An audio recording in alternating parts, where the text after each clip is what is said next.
പഹൽഗാമിൽ കൊല്ലപ്പെട്ട രാമചന്ദ്രൻ, കൊച്ചി സ്വദേശി, ഇടപ്പള്ളി സ്വദേശി, അദ്ദേഹത്തിന്റെ മകളുടെ പ്രതികരണം വരുന്നുണ്ട്. ആരതി, നമുക്കറിയാമല്ലോ, ധീരമായ വാക്കുകൾ കൊണ്ട് ആരെയും മുറിവേൽപ്പിക്കാതെ എന്നാൽ ഭീകരതയ്ക്കെതിരെ ശക്തമായ പ്രതികരണം, ഒരു മകളുടെ പ്രതികരണം, ആ പ്രതികരണത്തിലെ ആത്മധൈര്യമൊക്കെ നമ്മൾ ആ ദുരന്തത്തിന്റെ നടുക്കത്തിന്റെയും കണ്ടതാണ്.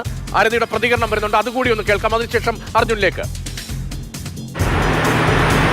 പെഹൽഗാം അറ്റാക്കിൻ്റെ എതിരെ ഇന്ത്യയുടെ മറുപടി ഇപ്പോൾ ഞാൻ ന്യൂസിൽ കണ്ടുകൊണ്ടിരിക്കുകയാണ്. ഞങ്ങൾക്ക് വന്ന ലോസ് ഒരിക്കലും ആർക്കും നികത്താൻ പറ്റാത്തതാണ്. പക്ഷെ എന്നാൽ പോലും ഇതൊരു വെരി കംഫർട്ടിങ് ന്യൂസാണ് രാവിലെ തന്നെ അത് കാണുമ്പോൾ. ഇന്ത്യയുടെ ഈ ഒരു റിപ്ലൈ, ലൈക്ക് ടെററിസ്റ്റ് ക്യാമ്പ്സ് മാത്രം ഫോക്കസ് ചെയ്ത് തിരിച്ച് അറ്റാക്ക് ചെയ്തതിൽ I am very proud. Like നമ്മളെ പോലത്തെ സാധാരണക്കാർ നമ്മളുടെ രാജ്യം ആസ്വദിക്കാൻ വന്ന ടൂറിസ്റ്റിനെയാണ് അമ്മമാരുടെയും മക്കളുടെയും ഭാര്യമാരുടെ മുമ്പിൽ വെച്ച് അവർ കൊന്നൊടുക്കിയത്. അപ്പോൾ ഈ ഒരു റിപ്ലൈ കാണുമ്പോൾ I am very happy.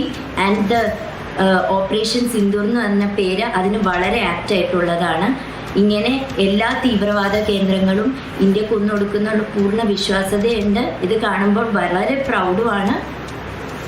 And it's a very proud moment for all the Indians.